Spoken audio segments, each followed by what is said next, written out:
안녕하세요. 한국생산기술연구원 국제환경규제 기업지원센터와 함께하는 산업계 다수요 글로벌 환경규제에 대한 이해와 대응 방법.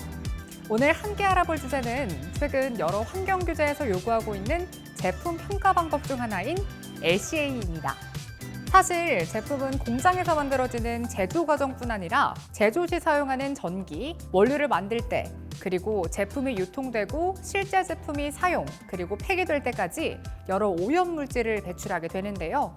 최근 등장한 환경 규제들은 제품의 전주기에서 발생되는 오염량을 측정해 제품을 요구하는 추세입니다.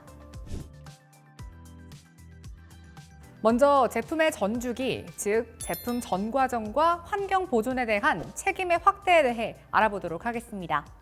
과거 기업은 사업장에서 생활계로 배출되는 환경 오염에 대해서만 책임이 있었는데요. 일반적으로 소재를 가공하거나 부품을 생산하고 완제품을 조립하는 과정이 해당되었습니다.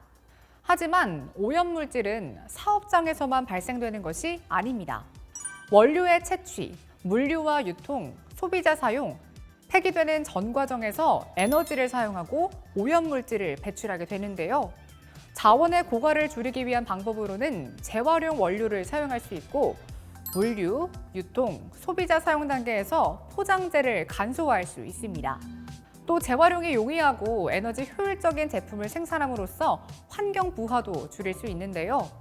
이와 같이 사업장 밖에서 발생하는 환경오염에 대해서 기업이 관여할 부분이 많다는 전제하에 새로운 환경 규제들이 만들어지고 있습니다. 최근 환경 규제들은 대부분 제품 전 과정에서의 환경 부하 결과와 개선을 요구하고 있는데요. 그렇다면 제품 전 과정에서의 환경 부하를 요구하는 여러 규제 중 가장 이슈가 되고 있는 규제들 살펴보도록 하겠습니다. 첫 번째 규제는 탄소국경 조정 제도입니다. 탄소국경 조정 제도는 2025년까지 전환 기간을 거친 뒤 2026년부터 본격적으로 운영될 예정인데요. 이 제도에 해당하는 품목을 EU로 수출하는 기업은 개별 사업장의 직접 탄소 배출량 및 전력 소비에 따른 간접 탄소 배출량, 그리고 원료 물질의 탄소 배출량, 원산지에서 지불한 탄소 가격 등 증빙 자료를 분기별로 준비해서 수입업자에게 제출해야 합니다. 두 번째 규제는 ESG 공급망 실사법입니다. EU로 수출하는 기업은 환경 부분에 있어서 기후변화 감축, 기후변화 적응, 물, 해양자원, 자용 사용 및 순환경제, 오염, 생물 다양성과 생태계에 대한 내용을 담은 지속가능성 보고서를 작성해야 하는데요. 이 항목들은 사업장 범위를 넘어선 제품 전 과정에서의 환경 영향을 평가하기 때문에 이 역시 LCA를 활용해야겠습니다. 세 번째 규제는 EU 신배터리 규제입니다. EU의 신배터리 규제는 2024년 7월부터 유럽에서 판매하는 전기차 배터리의 탄소 발자국을 공개하고 2027년부터 기준치를 초과하는 배터리의 판매를 금지할 예정인데요. 여기서 탄소 발자국이란 제품의 전 과정에서 발생하는 탄소의 양을 측정한 걸로 LCA의 적용이 필수적입니다. 또한 이외에도 EU 에코 디자인 규정이 있는데요. EU는 2009년 발표된 에너지 효율 중심의 에코 디자인 지침을 개정해 생산, 유통 및 판매 단계의 모든 물리적 제품에 지속 가능성 요구 사항을 추가한 에코 디자인 규정을 2022년 3월에 발표했습니다. 기존 에코 디자인 지침이 품목의 에너지 효율성을 주된 요구 조건으로 명시하는 것과는 달리 새로 발표될 규정은 제품의 내구성, 재활용 가능성, 수리 가능성, 재활용 원재료 비율, 환경 발자국 등 총체적인 지속 가능성의 관점에서 다양한 기준을 추가하고 있습니다. 이러한 제도적 배경으로 기업에서는 제품의 전 과정에서 소모되는 에너지와 발생되는 물질의 양을 측정해 이것들이 환경에 어떤 영향을 미칠 건지 평가하는 방법이 중요해졌는데요. 이에 따라 제품 전 과정의 환경 영향의 중요성이 대두되었다고 볼 수 있겠습니다. 지금부터는 본격적으로 제품 전 과정의 환경 부하를 평가하는 방법인 LCA를 알아보도록 하겠습니다. LCA란 Life Cycle Assessment의 약자로 제품의 전 과정을 고려해서 소모되는 에너지와 물질의 양을 측정하고 이것들이 환경에 미치는 영향을 총체적으로 평가하는 방법을 의미합니다. LCA는 기업들이 제품 생산 과정뿐 아니라 제품 전 과정에서 발생하는 환경 부하를 정량화하고 평가하는 도구로서 기업들은 이를 통해 환경 영향을 정확히 파악하고 이에 따른 개선 방안을 수립할 수 있습니다. 그렇다면 LCA가 평가하는 환경 영향은 무엇일까요? LCA에서 환경 영향은 크게 천연자원, 생태계, 인간보건이라는 세 가지 영향 범주로 나뉘게 됩니다. 그리고 각각의 영향 범주는 세부 영향 범주로도 나뉘게 되는데요. 천연자원의 경우 에너지와 자원으로, 생태계의 경우 지구온난화, 오존층 파괴, 산성화, 부영양화, 광화학 산화물 생성, 생태계 독성 등으로, 인간보건의 경우 인간 독성 등으로 분류할 수 있겠습니다. 이러한 환경 영향 범주를 통해 LCA는 단순히 오염뿐 아니라 자원과 에너지 고갈 문제, 인체에 미치는 영향까지 고려한다는 걸 알 수 있는데요. LCA를 조금 더 쉽게 이해하기 위한 사례를 하나 살펴보도록 하겠습니다.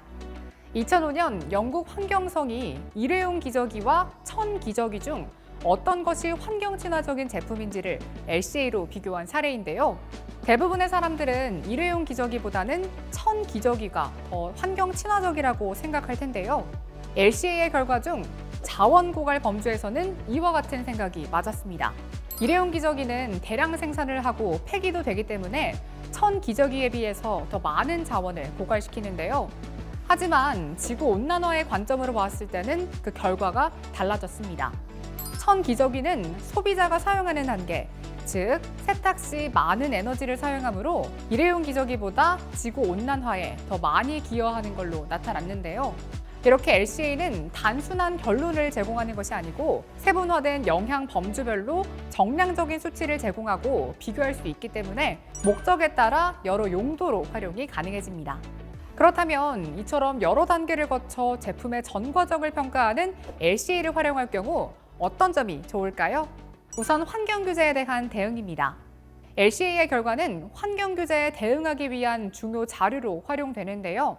탄소국경 조정제도와 공급망 실사법과 같은 수출의 필수적인 국제 규제 대응을 위한 자료 요청 시 물질 수지 기초 자료로 제공할 수 있겠습니다. 또한 규제가 아니더라도 글로벌 공급망에서 바이어의 요구에 대해 능동적으로 대처할 수 있는데요. 이외에도 생산하는 제품에 대한 LCA를 포함한 보고서 등을 활용해서 환경 분야에 대한 거래업체 선정 기준에 부합하다는 점을 증명할 수 있겠습니다. 한편 경영 전략 측면에서도 LCA 결과를 토대로 경쟁사 제품과의 환경적 우월성을 입증하고 그린 마케팅 전략 수립, 환경과 관련된 회계 시스템의 기초 정보 제공 등 다양한 방법에서 활용할 수 있습니다. 이미 많은 기업들이 기업의 이미지나 제품 마케팅에도 LCA를 활용하고 있는데요. LCA 결과를 활용해 환경 마크를 획득하거나 환경 친화적인 제품의 마케팅에 사용하고 있습니다. 다음으로는 비용 절감의 효과가 있습니다. LCA를 활용해 평가를 실행할 경우 제품의 자재 선택 및 조달 기준에 있어서 과학적 근거와 원재료 사용의 감소, 에너지 비용 감소 및 효율 개선, 폐기물 관리 비용 감소, 환경 배출물 감소 등의 영향을 주기 때문에 여러 측면에서 발생하는 비용을 줄일 수 있겠습니다. 마지막으로 LCA는 제품의 연구 개발에도 영향을 주는데요. 신제품의 기획 및 개발 지침, 개발의 우선순위 결정, 환경 친화적 제품 설계, 원료 및 공정 선택의 기준 설정 등 제품 개발의 초기 단계에서도 활용할 수 있고 제품의 전 과정에 대한 최적화된 설계에도 도움을 줄 수가 있겠습니다. LCA를 수행하기 위해서는 4단계의 절차가 필요한데요. 각 단계별로 살펴보겠습니다. 먼저 1단계, 목적 및 범위의 정의입니다. LCA를 실시하는 목적과 범위를 정의하는 단계로 어떤 목적을 위해 실시하는지 그 배경과 이유를 토대로 조사에 필요한 전제 조건과 제약 조건을 설정합니다. 이 단계에서 산출되는 데이터는 LCA 분석의 전체적인 방향 설정과 결과에 영향을 미치므로 분석 목적에 맞게 그 특성이 명확하게 규명되고 연결되어야 하는데요. LCA를 수행하는 이유, LCA 결과의 활용처, 결과를 활용할 대상, 비교할 대상의 선정 유무 등을 미리 결정한 후 이 목적에 맞춰서 제품 전 과정 중에서 어디까지 범위를 잡을지 시스템 경계와 필요한 데이터를 설정하게 됩니다. 이때 시스템 경계는 항상 전 과정으로 설정할 필요는 없으며 목적에 따라 특정 단계만 선택적으로 설정할 수 있습니다. 2단계, 전과정 목록 분석입니다. 전 단계에서 설정된 목적과 범위에 맞게 투입과 산출물 데이터를 수집해 데이터를 계산하고 검증하는 단계인데요. 각각의 단위 공정에서의 투입물과 산출물을 LCA 범위 전체에 대한 투입물과 산출물로 정리해야겠습니다. 이 단계는 LCA 분석의 신뢰성과 정확성을 보장하기 위해 매우 중요한 단계로 공정 흐름도와 데이터 품질이 정확한지 확인해야겠습니다. 3단계, 전과정 영향평가입니다. 목록 분석 단계에서 수집된 데이터를 바탕으로 대상의 환경 영향을 평가하는 단계로 영향 범주를 선택하고 정량화해서 각 단위 공정, 각 영향 범주, 각 과정에서의 환경 영향을 정량적으로 평가할 수 있습니다.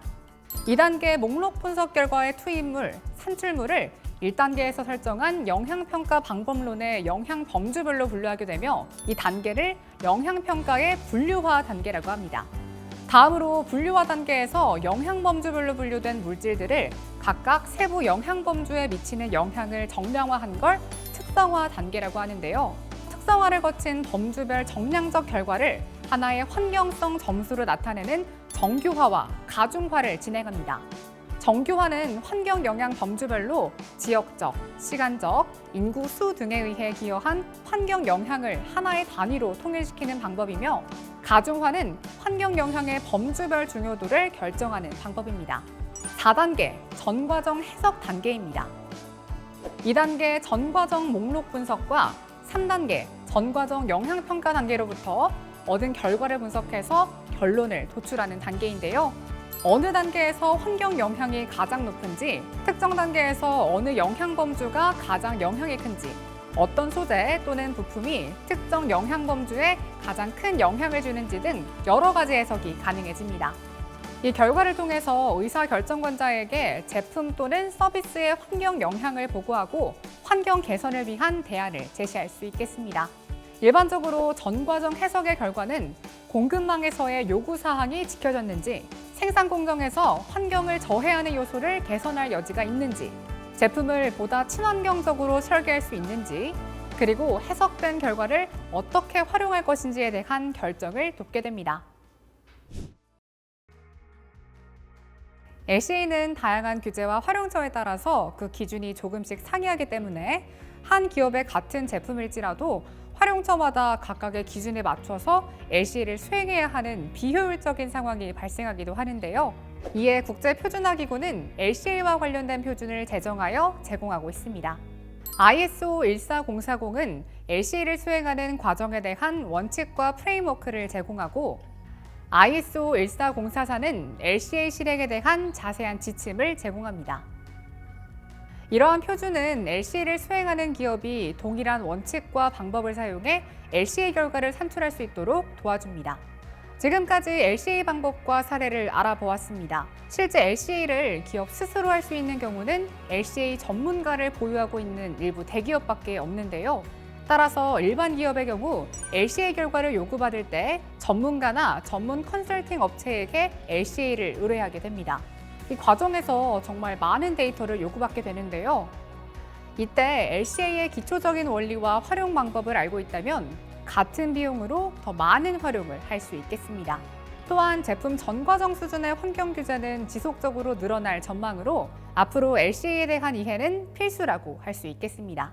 한국생산기술연구원 국제환경규제 기업지원센터와 함께하는 산업계 다수요 글로벌 환경규제와 대응 전략, 글로벌로 도약하는 우리 기업들의 도움되는 정보로 다시 찾아오겠습니다. 시청해주셔서 감사합니다.